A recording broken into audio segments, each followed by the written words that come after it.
교회는 환대가 있어요. 누가 오면 굉장히 환영을 합니다. 엊그저께 이제 주일 예배 카톡을 보니까 새로 멤버가 들어오니까 막 환영합니다, 축복합니다, 두 손 들고 환영합니다. 그러면서 뭐 이렇게 그림도 막 올리고 하는 모습들을 보게 됩니다. 처음 이렇게 새신자가 등록을 하게 되면 다들 환영을 하죠. 반갑게 맞이합니다. 그리고 또 섬김과 사랑도 있죠. 처음 본 사람도 섬기고, 처음 본 사람도 사랑하고, 커피 한 잔 드시라고, 맛있는 거 드시라고, 혹시 어려운 일 없으시냐고, 이렇게 함께 대화도 나누고, 성도의 교주를 나누며 어려운 일을 위해서 함께 기도하기도 합니다. 그리고 또 하나는 비전도 있죠. 특히 우리 교회 가운데, 우리 교회는 선교라는 비전을 특별히 가지고 있습니다. 니아스 미션으로부터 시작한, 그리고 인도네시아 선교, 세계 가나안 운동, 이런 비전을 우리가 가지고 있습니다. 사실 너무 좋은 교회이죠. 그럼에도 불구하고 부정적인 것도 사실 있다는 거예요. 오해도 있습니다. 때로는 아주 비상식적인 일들이 벌어지기도 해요. 비이성적인 일들이 벌어지기도 합니다. 진짜 제가 이제 사회생활을 제가 상당히 오래 했죠. 사회생활을 비교를 해봐도 참 엉터리 같은 때가 너무 많아요. 사실은. 왜냐하면 다양한 사람들이 모여 있기 때문에 그래요. 그래서 어떤 기업이라고 하면 뭐 면접도 거치고 어느 정도 이력을 보고 거기에 맞는 사람들을 골라서 함께 있지만, 교회 멤버가 된다는 것, 교회 가족이 된다는 것은 그런 절차를 겪고 오는 것이 아니에요. 아주 다양한 사람이, 다양한 성격, 아주 때로는 참 특이한 성격을 가지고 있는 분도 있고, 굉장히 큰 상처를 가지고 있는 분도 이 교회에는 사실은 있습니다. 때로 그 안에서 그래서 말도 안 되는 얘기거리가 진실이 되기도 해요. 사실은 어른들이 보면, 또 사회생활을 좀 한 사람들 입장에서 보면 진짜 말이 안 되는데, 그건 뭐 잠깐만 들어봐도 이게 엉터리라는 얘기인지 쉽게 알아요. 그런데 그게 진실처럼 되어 버릴 때도 있어요. 그리고 자기 자신이 그 안에 그냥 휩쓸려 들어갈 때도 있습니다. 특히 그 얘기하는 사람이 나하고 좀 친한 사람이야, 나하고 좀 평소에 가깝게 지내는 사람이야, 그러면 금방 휩쓸려 버리기 시작합니다. 그리고 그 안에서 나뉘어지기도 하고, 싸우기도 하고, 다툼이 있기도 합니다. 교회는 사실은 두 가지의 사람의 부류가 존재를 해요. 제가 볼 때는 하나는 내가 교회입니다라는 마음을 가지고 내가 진짜 교회를 섬기는 성도가 있는가 하면, 또 다른 하나는 내가 이 교회를 잘 사용해야겠다라는 마음을 가지고 교회를 출석하는 사람이 있습니다. 전제의 사람은 내가 교회입니다, 내가 하늘과 땅이 만나는 교회입니다라는 생각을 가지고 있는 사람은 교회를 위해서 섬겨요. 그 교회를 위해서 봉사하고, 때로는 굉장히 안 좋은 얘기도 많이 들려요. 그런데 그것들을 다 감당을 해요. 감당을 하면서 기도합니다. 그러면서 점점 그가 신앙이 성장해 가고, 또 사랑을 알게 돼요. 다른 하나는 우리 교회, 하늘과 땅이 만나는 교회는 참 설교가 좋아, 말씀이 좋아, 찬양도 좋고, 은혜가 깊어. 그래서 그것이 나에게 도움이 되기 때문에 이 교회를 다니는 사람이 있습니다. 이제 이런 경우는 뭔가 작은 시험이 들면, 어떤 어려움이 닥치면 금방 내가 원하는 것이 아닌데 라고 하면서 금방 얼굴을 돌려버리고, 때로는 다른 교회를 찾기도 합니다. 이 사람에게는 그 교회는 그저 하나의 클럽에 불과하죠. 그 사람은 지금까지 여태까지 하나의 회원에 불과했던 것입니다. 교회 와서 좋은 서비스를 기대합니다. 나를 잘 대우해 주기를 바라고, 때로는 나를 좀 더 높은 직분에 올려주기를 바랍니다. 이것은 모두 다 교회를 이용하고자 하는, 교회를 통해서 뭔가 부족한 것을 성취하고자 하는 그 마음에서 시작된, 그래서 그 사람은 사실은 가족이 아니죠. 회원일 뿐입니다. 사실 교회와 클럽의 차이는, 교회는 가족입니다. 가정이라는 것이 확장된 형태예요. 사실은 영적인 가정이죠. 근데 어떤 사람은 이 교회를 단순한 로타리 클럽 정도로 생각하는 사람들이 또 있어요. 이 두 가지 부류가 있습니다.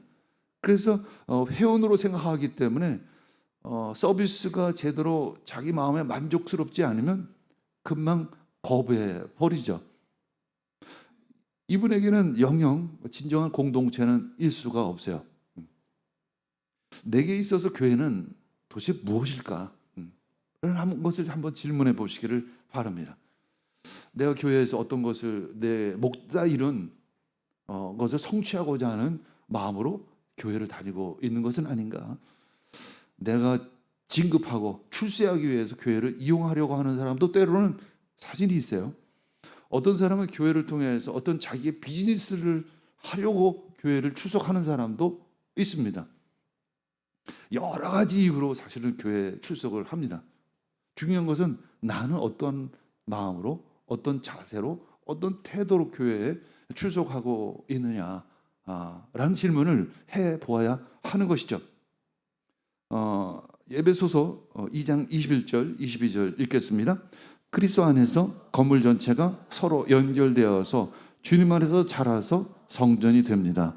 그리스도 안에서 여러분들도 함께 세워져서 하나님의 성령으로 거하실 처소가 되어 가는 거예요.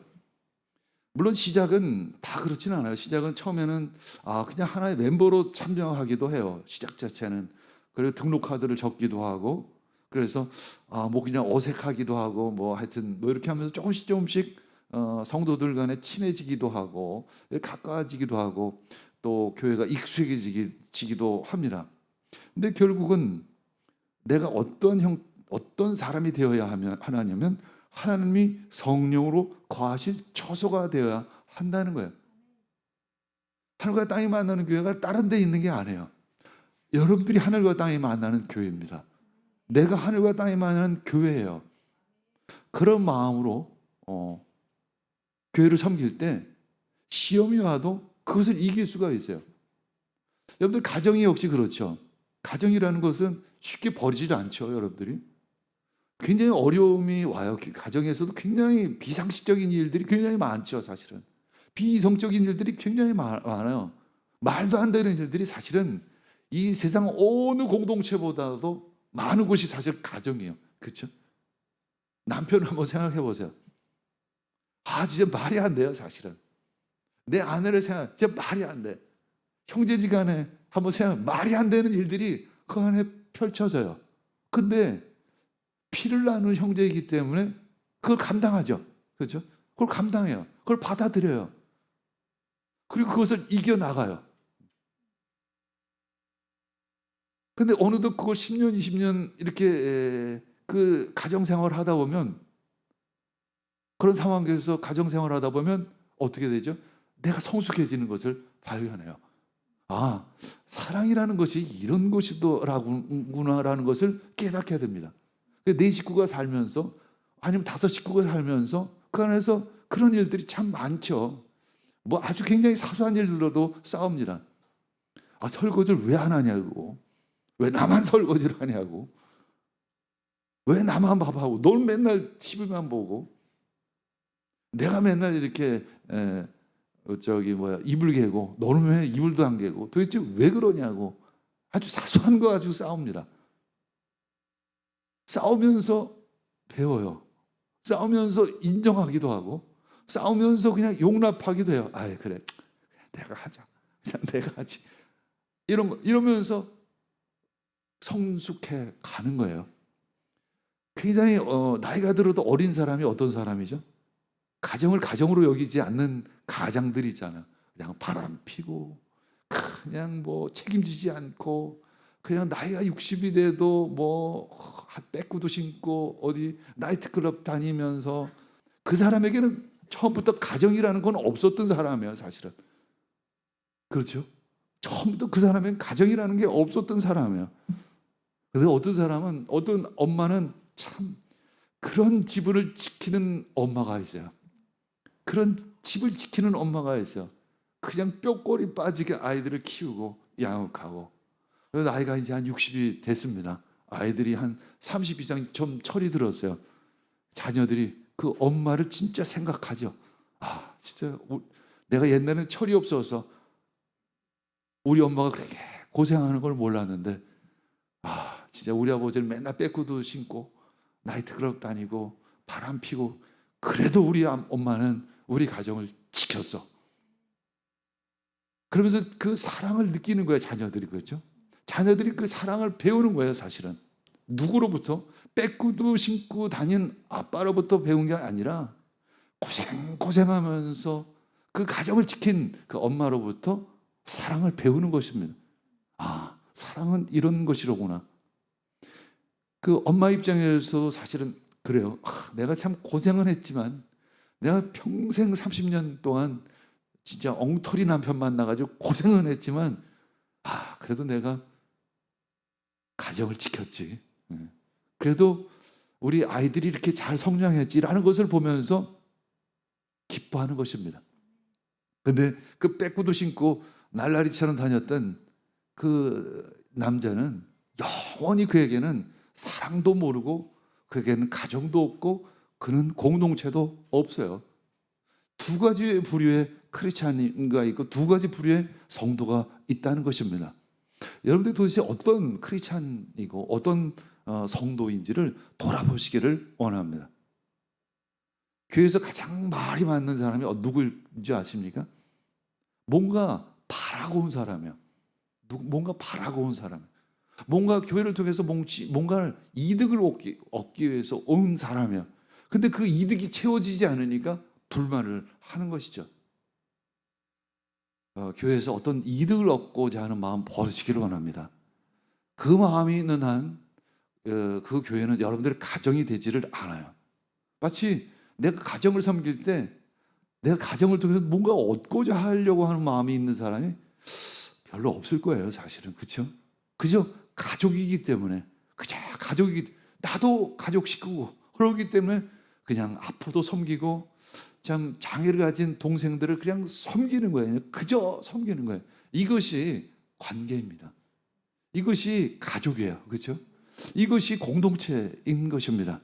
그래서 가정이 좀 더 확대된 형태가 교회인 것이죠. 내가 교회입니다. 내가 하늘과 땅이 만나는 교회입니다라는 그런 정체성을 가지고 신앙생활을 할 때, 진짜 여러분들이 한 나이가 60이 될 때, 아, 내가 진짜 교회를 세웠다. 아, 내가 진짜 아름다운 공동체를 그래도 섬겼다. 이라는 기쁨과 어떤 성취감이 있을 줄 믿습니다.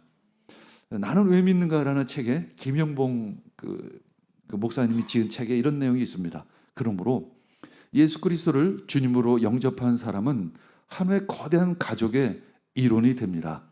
혼자 구원받고 천국 가는 것이 아니라 이 땅에서 구원받은 사람들과 함께 천국을 실험해 갑니다. 실험하는 거예요, 사실은. 실험 과정에서 굉장히 어려움이 많아요, 사실은. 우리가 다들 그렇잖아요. 사람이라는 게 뭐 멀쩡한 사람도 있는가 하면 진짜 비상식적인 사람도 있고, 진짜 좀 좋은 성품을 가지고 있는 사람이 있는가 하면 완전 상처투성인 사람도 교회에는 있어요, 사실은.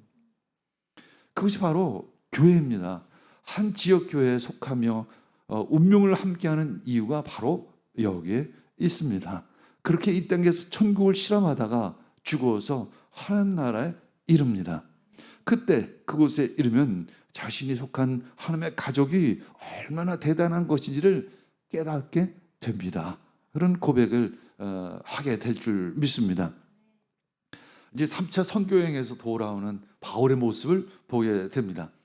이제 바울 일행은 이제 9명이 됐습니다. 9명이 와요. 왜 9명일까는 나중에 설명하겠습니다. 이제 밀레도를 거쳐서 예루살렘까지 한 800km 정도 되는 길을 여정을 거쳐옵니다. 중간에 여러 항구를 거치죠. 두로에 도착을 하게 됩니다. 거기에서 이제 7일간 동안을 머물게 되면서 제자들과 교제를 합니다. 자, 21장 4, 5절 읽겠습니다. 우린 두로에서 제자들을 찾아서 만나고 거기서 이래를 머물렀다. 그런데 그들은 성령의 지시를 받아서 바울에게 예루살렘에 올라가지 말라고 간곡히 말하였다. 그러나 머물 날이 다 찼을 때 우린 그곳을 떠나 여행길에 올랐다. 모든 제자가 그들의 아내와 아이들과 함께 우리를 성 밖에까지 배웅하였다. 바닷가에서 우리는 무릎을 꿇고 기도를 했습니다. 이제 두로 공동체를 온 거죠. 두로 이제 예루살렘에서 멀지 않은 도시이죠. 그 안에서도 이제 크리스찬들이 있었던 것입니다. 그래서 그 안에서 이제 일주일을 머물게 됩니다. 근데 이제 두로 공동체 식구들이 기도하는 가운데 성령의 지시를 받아서 바울에게 예루살렘에 올라가지 말라. 왜냐하면 그 안에 환난과 핍박이 기다리고 있다. 이렇게 이야기를 합니다. 그럼에도 불구하고 바울은 아니라고 말합니다. 나는 그 예루살렘으로 가야 한다라고 이야기를 합니다. 그래서 그들은 이제 성문 밖까지 왔습니다. 왜 성문 밖까지 왔을까요? 참 너무 안타까운 거죠. 보는 입장에서 이 바울 사도 가면 보나마나 고생 바가지로 할 텐데 지금까지도 진짜 바울 사도의 그 선교 여정을 보면 너무 고생을 많이 했고 죽을 고비도 참 많이 겪고 참 죽다 살아났을 때도 있었고 참 강도를 만났을 때도 있고 참 너무 고생을 했는데 이제 좀 편안히 살았으면 참 좋겠는데 또 고생하러 또 간다라는 거예요, 사실은. 그러니까 너무 안타까운 것입니다. 그래서 우리 그 바닷가까지 가서 함께 무릎을 꿇고 기도합니다. 그 무릎 꿇고 기도하는 그 장면을 한번 상상해 볼 때 얼마나 안타까운 마음이었을까요? 얼마나 보내고 싶지 않은 마음이었을까요? 그런데 바울은 간다는 거예요. 여기서 우리는 성도 간의 어떤 전우회를 보게 돼요. 전우회. 왜 그때는 전우회가 있었을까? 한마디로 비주류였기 때문에 그래요. 그 교회가. 당시 교회는 비주류였었습니다. 근데 지금은 우리 교회가 주류예요, 사실은. 교회 온다고 손해날 일이 없어요, 사실은. 그런데 당시에는 교회 출석하면 손해가 있어요. 이제 핍박이 있고 손해볼 일이 엄청 많이 있습니다. 그래서 그들 간에는 전우회가 있었습니다. 그래도 우리 교회는 그래도 전우회가 있어요. 전우회가 있는 게 느껴져요, 사실은. 같이 고생하는 부분들이 있어요. 왜냐하면 우리 교회는 사실 비주류로 지금까지 살아왔습니다. 20년을 진짜 비주류로 제가 이 홍대 근처에서 거의 기다시피 하면서 우리 목회를 해왔죠, 사실은. 합정동에서 2년 만에 또 옮겨서 서교동으로 가기도 하고 거기서 또 2년 만에 또 신수동으로 옮기기도 하고 참 그러면서 또 니아스 미션을 감당하기도 하고 왜 우리에겐 전우회가 있을까요? 한마디로 고생했기 때문에 비주류였기 때문에 그런 고생을 함께 했던 것입니다. 가이사랴에 도착해서 이제 일행은 빌립의 집에 갑니다. 빌립은 7 집사 중에 한 사람이죠. 근데 여기에 4딸이 있어요. 4딸이 있는데 다 처녀인데 다 예언한 사람이에요.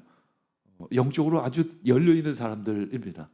근데 이렇게만 묘사를 하고 있지만 당연히 그 4 처녀 딸은 바울에 대해서 환난과 핍박이 예루살렘에서 기다리고 있다라는 것을 예언을 했을 것입니다. 그곳에서 이제 바울 사도는 여러 날을 머무릅니다.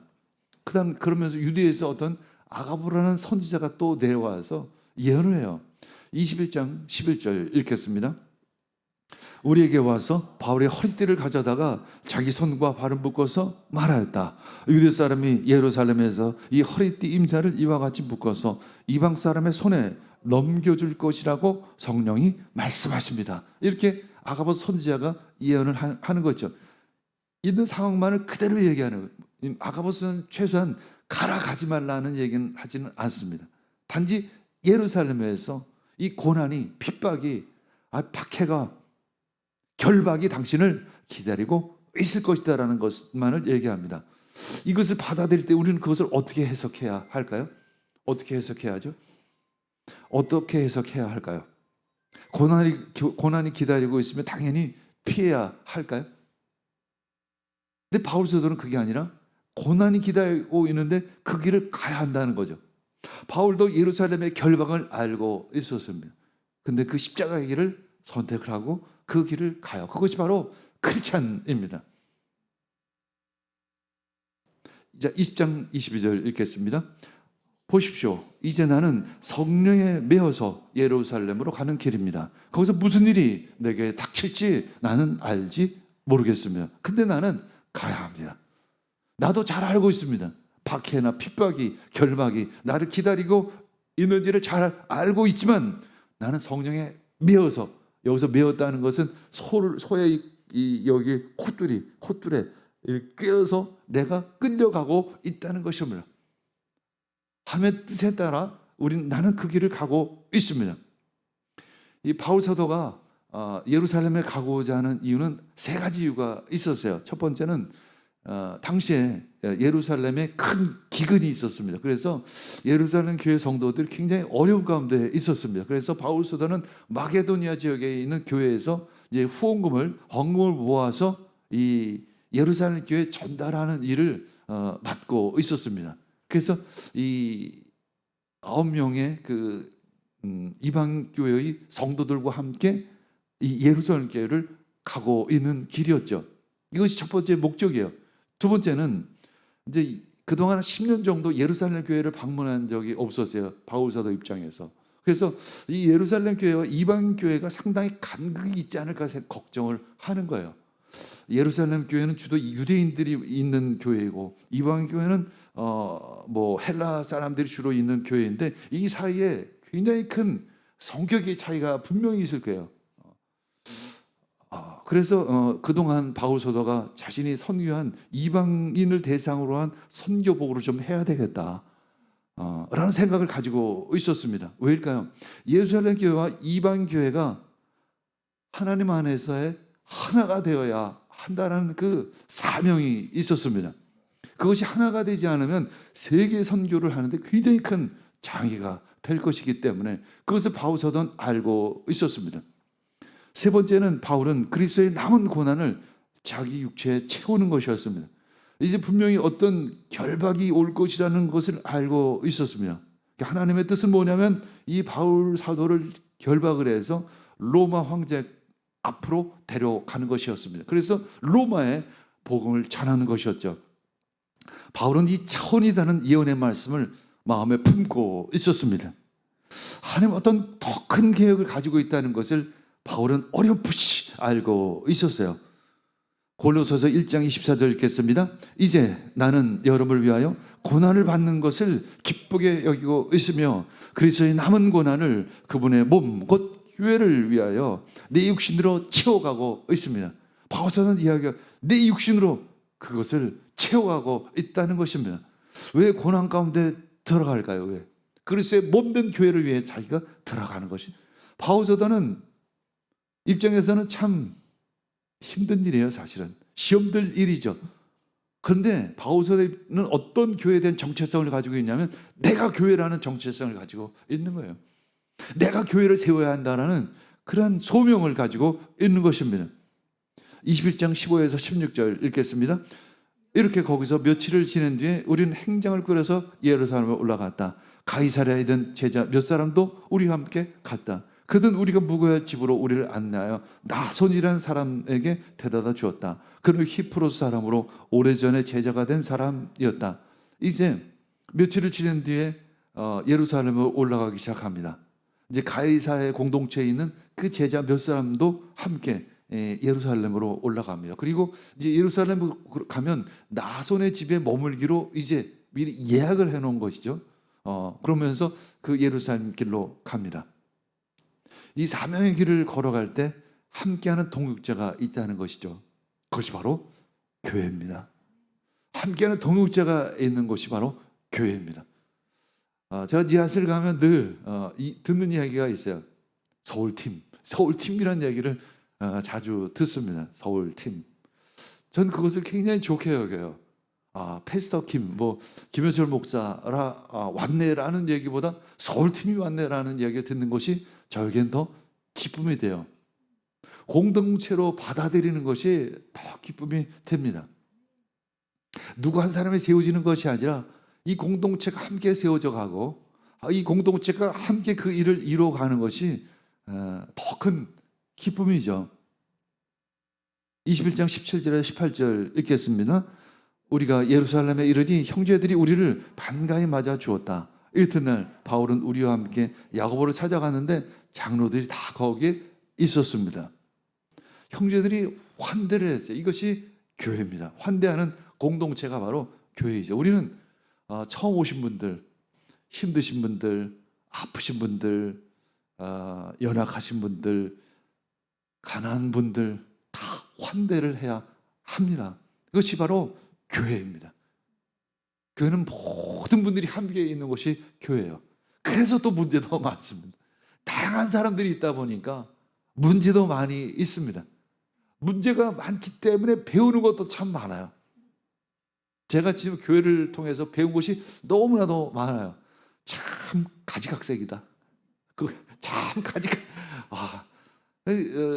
직장 생활은 사실 굉장히 심플해서 사실은. 왜냐하면 고만고만한 사람이 모이잖아요. 사실은 고만고만한 지식을 가지고 있고 고만고만한 어떤 그 재산과 뭐 좀 비슷비슷한 사람이 모여요. 사실 그래서 비교적 심플합니다. 근데 교회는 너무 다양한 사람들이 모여요. 내 상식으로는 도무지 이해할 수 없는 부분들이 너무 많아도 많은 것이 바로 교회입니다. 그게 교회예요. 그게 교회. 그런 걸 보면서 우리는 또 배우고 또 성숙하게 가는 것입니다. 바울은 예루살렘 교회 지도자인 야고보와 그 장로들을 만나서 이제 그동안에 있었던 선교 보고를 쭉 합니다. 그것이 21장 19에서 20절 말씀입니다. 읽겠습니다. 바울은 그들에게 인사를 한 뒤에 자기의 봉사활동을 통하여 하나님께서 이방 사람 가운데서 행하신 일을 낱낱이 이야기를 합니다. 그들은 이 말을 듣고서 하나님께 영광을 돌리고 바울에게 말합니다. 형제여, 당신이 보는 대로 유대 사람 가운데는 믿는 사람이 수만 명이나 되는데 그들은 모두 율법의 열성적인 사람들입니다. 이렇게 말하고 있어요. 야고보는 예수님의 동생이에요. 그 당시에는 베드로 사도는 어디 멀리서 이렇게 선교 여행을 떠나고 있었습니다. 왜냐하면 헤롯이 그때 감옥을 탈옥한 일이 있기 때문에 아직도 베드로 사도를 이제 쫓아다니는 사람들이 분명히 있겠죠. 그렇기 때문에 베드로 사도를 대신해서 야고보가 어떤 교회의 리더십의 역할을 감당하고 있었던 것이에요. 그렇기 때문에 이제 이 바울은 입장에서 야고보에게 그 모든 지금까지 있었던 10년 동안 있었던 많은 이방 가운데 있었던 하나님의 그 선교 사역을 쭉 보고를 하는 것이죠. 그때 이 말을 듣고서 이 야고보와 장로들은 하나님께 영광을 올려드립니다. 이는 분명 사도 바울에게 당신이 한 일 참 대단합니다. 그리고 그의 사역을 인정하는 것이었죠. 근데 이어서 말합니다.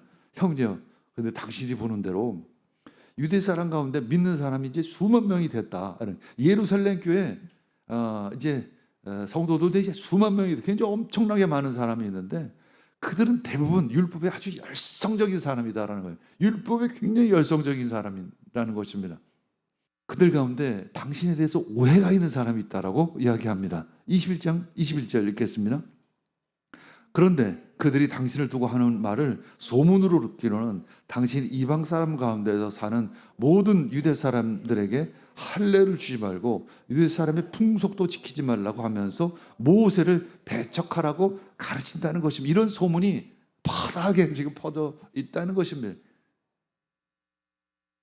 그러면 만약에 제가 그런 얘기를 들으면 지도자가 더군다나 리더가 그런 얘기하면 당연히 당신이 좀 그 일 좀 해결하지.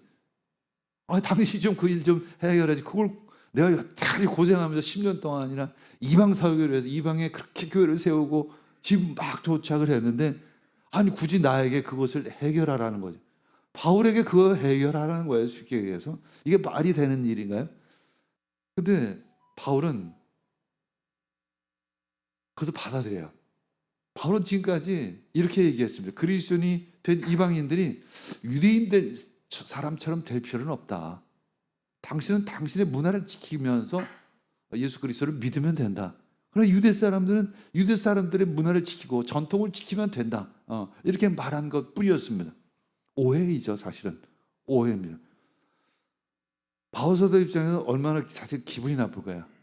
진짜 그 10년, 20년 뼈 빠지게 거의 죽을 고비를 겪으면서 그 복음을 전하고 예수 그리스도를 전하고 아시아, 유럽 각 지역에 교회를 세웠는데 기껏 와서 하는 얘기가 야고보부터 시작해가지고 하는 얘기가 수만 명이나 되는 그 동족들이 당신에 대해 오해를 가지고 있다는 것입니다. 개인적인 오해라고 하면 만나서 좀 풀 수도 있어요. 근데 이것을 뭐 어떻게 만나서 풀 수도 없고 시기와 질투. 예루살렘의 장로들은 이 바울이 오해를 풀기를 제안하는 것입니다. 자, 21장 22에서 26절 읽겠습니다. 그러니 어떻게 하면 좋겠습니까? 그들은 틀림없이 당신이 왔다는 소식을 들을 것입니다. 그러므로 당신은 우리가 하는 말대로 하십시오. 우리 가운데서 하나님 앞에 스스로 맹세한 사람이 넷이 있습니다. 이 사람들을 데리고 가서 함께 정결 예식을 행하고 그들의 머리를 깎게 하고 그 비용을 대십시오. 그러면 사람들은 모두 당신의 소문이 전혀 사실이 아니며 도리어 당신이 율법을 지키며 바로 살아가고 있다는 것을 알게 될 것입니다. 신도가 된 이방 사람들에게는 우상의 제물과 피와 목매어 죽인 것과 음행을 삼가야 한다는 것을 우리가 결정해서 써 보냈습니다. 그래서 바울은 그 다음날 그 네 사람을 데리고 가서 함께 정결 예식을 한 뒤에 성전으로 들어갔습니다. 그리고 정결 기한이 차는 날짜와 각 사람을 위해서 예물을 바칠 날짜를 신고를 했습니다. 야고보의 제안은 뭐냐면 지금 4명이 나실은 서운할 사람이 있는데 이 사람들하고 같이 가서 정결 예식을 치르면서 이 4사람의 비용을 당신이 대신 내라는 것이에요. 참 무리한 요청이죠. 이게 굉장히 기분 나쁜 요청이죠, 사실은.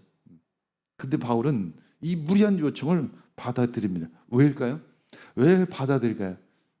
화합 때문에 그런 것입니다. 바울사도의 목적이 있었습니다. 바울사도의 목적 중에 하나는 예루살렘 그 교회와 이방 교회가 하나 되는 것이었습니다. 만약에 자신이 잘못한다면 이 예루살렘 교회와 이방 교회가 완전히 다른 곳으로 분열되어져서 나눠서 따로 가게 될 것이 확실하기 때문에 바울사도는 결정을 받아들이는 것이죠.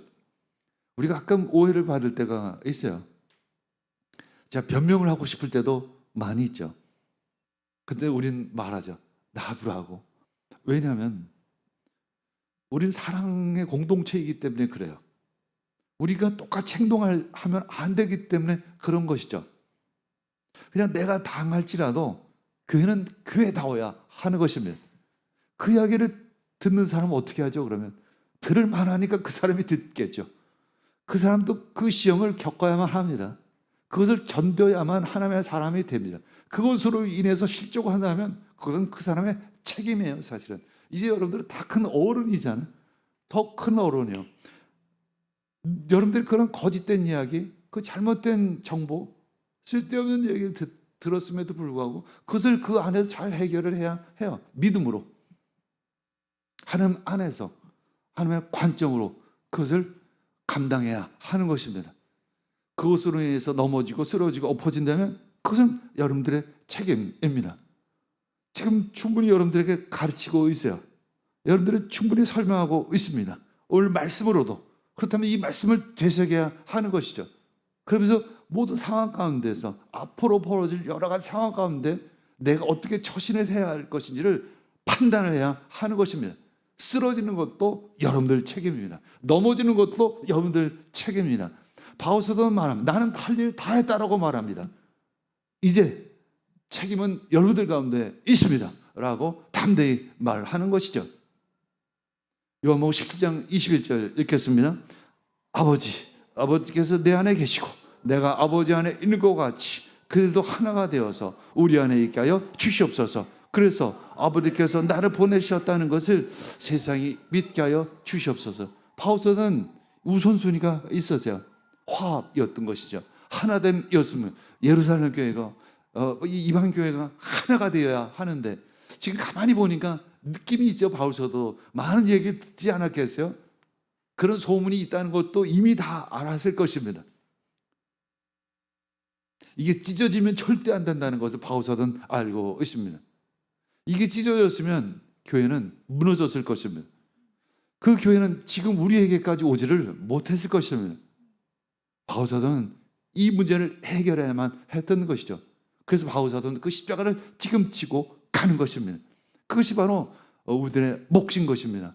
그 몫을 감당하는 여러분 되기를 축복합니다.